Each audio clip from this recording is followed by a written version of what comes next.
नमस्कार दोस्तों, welcome to my YouTube channel. आज मैं आप सभी लोगों को क्लास 12 के सब्जेक्ट केमिस्ट्री में मोस्ट इम्पॉर्टेंट टॉपिक लेकर आए हूँ। तो देखिए दोस्तों, आज मैं चैप्टर विलियन के महत्वपूर्ण टॉपिक लेकर आए हूँ। तो आज का हमारा टॉपिक है राउल्ट का नियम। आज मैं आप सभी लोगों को राउल्ट का नियम और राउल्ट के नियम की सीमाएँ और हेनरी का नियम और हेनरी के नियम की सीमाएँ के बारे में आप सभी लोगों को बताऊंगी। तो देखिए दोस्तों, आज का हमारा यह वीडियो बोर्ड एग्जाम परीक्षा 2025 के लिए बहुत ही महत्वपूर्ण है। तो आप लोग हमारे इस वीडियो को जरूर देख लीजिए और अपने दोस्तों में भी शेयर कर लीजिए। तो देखिए दोस्तों, हम पहले आप लोगों को हम राउल्ट के नियम और राउल्ट के नियम की सीमाएं बताएंगे और उससे संबंधित फार्मूलों को भी बताएंगे। उसके बाद हम आप लोगों को हेनरी का नियम तथा उसके महत्वपूर्ण अनुप्रयोग एवं उसकी सीमाएं के बारे में मैं आप लोगों को बताऊंगी। तो देखिए दोस्तों, चलिए पहले मैं आप सभी लोगों को राउल्ट के नियम को बताती हूँ। तो देखिए दोस्तों, हमारा कैसे क्वेश्चन पूछता है कि राउल्ट के नियम का उल्लेख कीजिए और उसकी सीमाएं बताइए, या फिर पूछता है कि राउल्ट के वाष्पदाब अवनमन नियम को परिभाषित कीजिए, या फिर पूछ लेता है कि तनु विलयनों के लिए राउल्ट के नियम को परिभाषित कीजिए और संबंधित सूत्र के व्यंजक को लिखिए, इसकी किसी एक सीमा का उल्लेख कीजिए। देखिए दोस्तों, जब भी तीनों चाहे इस तरह से क्वेश्चन पूछे, आप उसमें राउल्ट के नियम को लिखेंगे और राउल्ट के नियम के संबंधित फार्मूले को लिखेंगे और राउल्ट के नियम के सीमाएं को बताएंगे।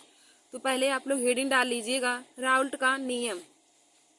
सबसे पहले आप लोग हेडिंग डालेंगे राउल्ट का नियम, उसमें लिखेंगे कि वाष्पदाब का अपेक्षिक अनुमान। वाष्पदाब का अपेक्षिक अनुमान विलेय के ग्राम अणुओं की संख्या तथा विलयन में उपस्थित ग्राम अणुओं की संख्या के अनुपात या विलेय पदार्थ के मूल प्रभाज के बराबर होता है।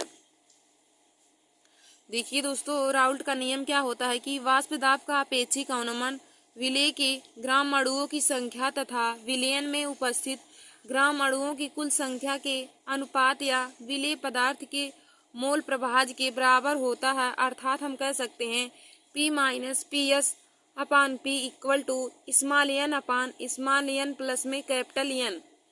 देखिए दोस्तों, राउल्ट का नियम होता है कि वाष्पदाब का अपेक्षिक अनुमान, वाष्पदाब का अपेक्षिक अनुमान विलेय के ग्राम अणुओं की संख्या तथा विलयन में उपस्थित ग्राम अणुओं की संख्या के अनुपात या विलेय पदार्थ के मूल प्रभाज के बराबर होता है। अर्थात हम परिभाषा से फार्मूले को प्राप्त कर सकते हैं P minus P S upon P equal to small N upon small N plus में कैपिटल एन।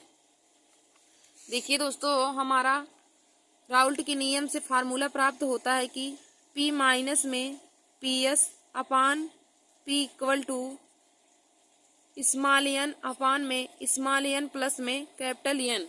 अब देखिए दोस्तों, यहाँ पर हम प्रयुक्त संकेतों के अर्थ के जानेंगे, प्रयुक्त संकेतों के अर्थ को जानेंगे। देखिए दोस्तों, जहाँ पे स्मॉल एन है, स्मॉल एन हमारा है, स्मॉल एन है विलेय के ग्राम अणुओं की संख्या, स्मॉल एन है, यहाँ स्मॉल एन है विलेय के ग्राम अणुओं की संख्या, स्मॉल एन है विलेय के ग्राम अणुओं की संख्या, विलेय के ग्राम अणुओं की संख्या स्मॉल एन है। अब फिर देखिए दोस्तों, कैपिटल एन क्या है, तो कैपिटल एन बराबर लिखेंगे विलायक के ग्राम अणुओं की संख्या। स्मॉल एन विलेय के ग्राम अणुओं की संख्या है और कैपिटल एन है विलायक के ग्राम अणुओं की संख्या। कैपिटल एन है विलायक के ग्राम अणुओं की संख्या। कैपिटल एन हो जाएगा विलायक के ग्राम अणुओं की संख्या, विलायक के ग्राम अणुओं की संख्या। देखिए दोस्तों, राउल्ट के नियम से हमारा फार्मूला प्राप्त होता है P minus P S upon में P equal to small N upon में स्मॉल एन प्लस में कैपिटल एन। अब देखिए दोस्तों, जहाँ पे हमारा स्मॉल एन होता है विलेय के ग्राम अणुओं की संख्या, कैपिटल एन होता है विलायक के ग्राम अणुओं की संख्या, और कैपिटल एन हो जाएगा विलायक के ग्राम अणुओं की संख्या। तो यही हमारा राउल्ट के नियम से हमारा जो व्यंजक प्राप्त होता है यही सूत्र हो जाएगा। तो देखिए दोस्तों, राउल्ट का नियम क्या होता है कि वाष्प दाब का अपेक्षिक अवनमन विलेय के ग्राम अणुओं की, देखिए जो यह हमारा P minus P S upon P है, यही वाष्प दाब का अपेक्षिक अवनमन है। हम इसको लिख सकते हैं P minus P S upon P equal to, हम यहाँ पे आप लोग को बता देते हैं P minus P S upon में P इक्वल टू वाष्प दाब का अपेक्षिक अवनमन। यह हमारा पूरा जो P minus P S upon P है, यह वाष्प दाब का अपेक्षिक अवनमन है।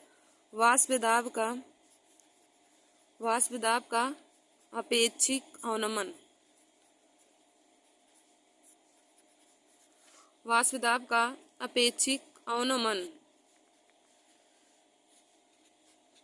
देखिए दोस्तों, P minus P S upon P equal to है वाष्प दाब का अपेक्षिक अवनमन। तो हम लिख सकते हैं कि इसका परिभाषा हो जाएगा, राउल्ट का नियम क्या हो जाएगा कि वाष्प दाब का अपेक्षिक अवनमन विलेय के ग्राम अणुओं की संख्या, विलेय के ग्राम अणुओं की संख्या तथा विलयन में उपस्थित ग्राम अणुओं की कुल संख्या के अनुपात या विलेय पदार्थ के मोल प्रभाज के बराबर होता है। इसे ही राउल्ट का नियम कहते हैं। अर्थात राउल्ट के नियम से हमारा फार्मूला हो जाएगा P minus P S upon P equal to small N upon में स्मॉल एन प्लस में कैपिटल एन। तो देखिए दोस्तों, राउल्ट के नियम से ही हमारा फार्मूला प्राप्त होता है P माइनस में P S upon P equal to small N upon में हो जाएगा स्मॉल एन प्लस में कैपिटल एन। अब देखिए दोस्तों, इसमें हम प्रयुक्त संकेतों की अर्थ को जानेंगे। तो देखिए दोस्तों, स्मॉल एन जो हमारा है, यह विलेय के ग्राम अणुओं की संख्या है। स्मॉल एन जो है विलेय के ग्राम अणुओं की संख्या है। कैपिटल एन है विलेय के ग्राम अणुओं की संख्या, कैपिटल एन विलायक के ग्राम अणुओं की संख्या है, और स्मॉल एन विलेय के ग्राम अणुओं की संख्या है।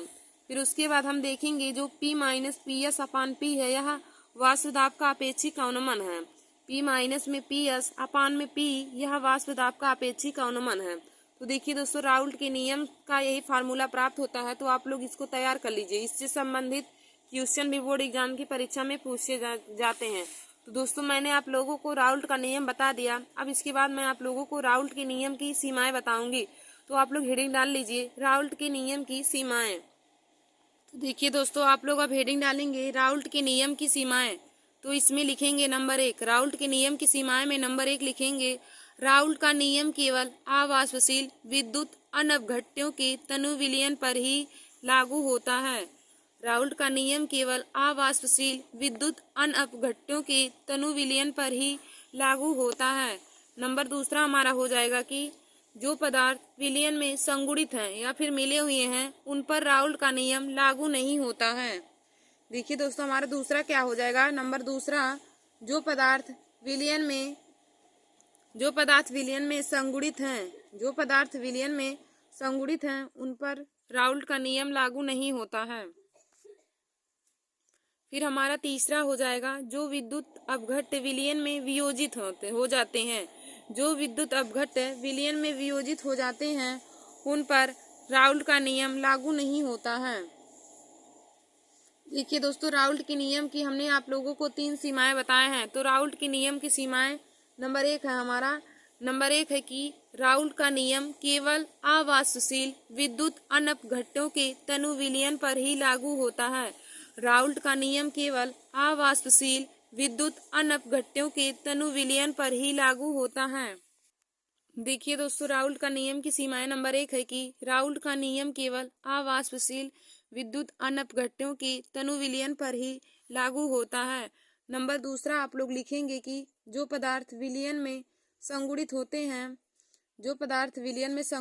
हैं, उन पर राउल्ट का नियम लागू नहीं होता है। जो पदार्थ विलयन में संगुणित होते हैं, उन पर राउल्ट का नियम लागू नहीं होता है। हमारा तीसरा है कि जो विद्युत अपघट्य विलयन में वियोजित हो जाते हैं, उन पर भी राउल्ट का नियम लागू नहीं होता है। तो दोस्तों, मैंने आप लोगों को राउल्ट के नियम की 3 सीमाएं बताए हैं। तो नंबर 1 सीमा हमारा हो जाएगा राउल्ट के नियम की, नंबर 1 सीमा हो जाएगा कि राउल्ट का नियम केवल अवाष्पशील विद्युत अनअपघट्यों के तनु विलयन पर ही लागू होता है। राउल्ट का नियम केवल अवाष्पशील विद्युत अनअपघट्यों के तनु विलयन पर लागू होता है। नंबर दूसरा हमारा हो जाएगा जो पदार्थ विलयन में संगुणित होते हैं या फिर विलयन में मिल जाते हैं उन पर राउल्ट का नियम नहीं लागू होता है। फिर हमारा तीसरा हो जाएगा कि जो विद्युत अपघट्य विलयन में वियोजित हो जाते हैं उन पर राउल्ट का नियम लागू नहीं होता है। देखिए दोस्तों, हमने आप लोगों को राउल्ट का नियम और राउल्ट के नियम से संबंधित फार्मूला और राउल्ट के नियम की सीमाएं बता दिया।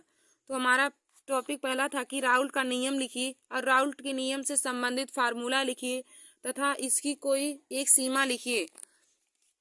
तो देखिए दोस्तों, मैं आप लोगों को एक बार फिर से इन सभी के बारे में बता देती हूँ। तो पहले आप लोग हेडिंग डालेंगे राउल्ट का नियम, हेडिंग डालेंगे राउल्ट का नियम। इसमें लिखेंगे कि वाष्प दाब का अपेक्षिक अवनमन, वाष्प दाब का अपेक्षिक अवनमन विलेय के ग्राम अणुओं की संख्या तथा विलयन में उपस्थित ग्राम अणुओं की संख्या के अनुपात या विलेय पदार्थ के मोल प्रभाज्य के बराबर होता है। वाष्प दाब का अपेक्षिक अवनमन विलेय के ग्राम अणुओं की संख्या तथा विलयन में उपस्थित ग्राम अणुओं की संख्या के अनुपात या विलेय पदार्थ के मोल प्रभाज्य के बराबर होता है।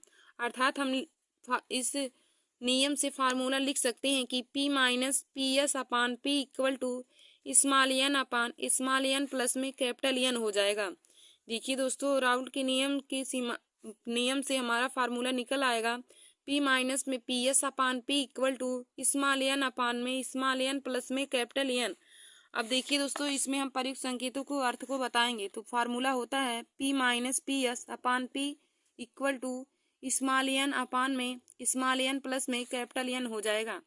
अब दोस्तों, आप इसमें प्रयुक्त संकेतों के अर्थ को जानेंगे। तो स्मॉल एन जो है यह विलेय के ग्राम अणुओं की संख्या है, स्मॉल एन जो है इसमें विलेय के ग्राम अणुओं की संख्या है और कैपिटल एन जो है विलायक के ग्राम अणुओं की संख्या है। और P माइनस में पी एस अपान पी है वाष्प दाब का अपेक्षिक अवनमन। P minus P S upon P equal to है जो P minus P S upon P है यह वाष्प दाब का अपेक्षिक अवनमन है। फिर आप आगे हम हेडिंग डालेंगे कि राउल्ट के नियम की सीमाएं। हमने आप लोग को राउल्ट का नियम बता दिया। अब आप लोग हेडिंग आगे डालेंगे कि राउल्ट के नियम की सीमाएं। तो राउल्ट के नियम की सीमाएं में लिखेंगे नंबर 1 करके कि राउल्ट का नियम केवल अवाष्पशील जिसमें वाष्पशील ना हो, मतलब कि राउल्ट का नियम केवल अवाष्पशील विद्युत अनपघट्यों के तनु विलयन पर ही लागू होता है। राउल्ट का नियम केवल अवाष्पशील विद्युत अनपघट्यों के तनु विलयन पर ही लागू होता है। नंबर दूसरा हो जाएगा हमारा जो पदार्थ विलयन में संगुणित होते हैं या फिर विलयन में घुलित हो जाते हैं उन पर राउल्ट का नियम लागू नहीं होता है। फिर हमारा तीसरा हो जाएगा कि जो विद्युत अपघट्य विलयन में वियोजित हो जाते हैं उन पर राउल्ट का नियम लागू नहीं होता है। तो देखिए दोस्तों, हमने आप लोगों को राउल्ट के नियम की 3 सीमाएं और राउल्ट के नियम के बारे में बता दिया है और उससे संबंधित फार्मूला भी बता दिया है। तो दोस्तों, आप लोग उससे संबंधित फार्मूले को जरूर याद कर लीजिए क्योंकि इससे संबंधित क्वेश्चन भी बोर्ड एग्जाम की परीक्षा में पूछे जाते हैं। अब हम आप लोगों को आगे हेनरी का नियम तथा उसके कुछ सीमाएं के बारे में बताऊंगी। आप लोगों को हेनरी का नियम तथा हेनरी के नियम की क्या सीमाएं हैं।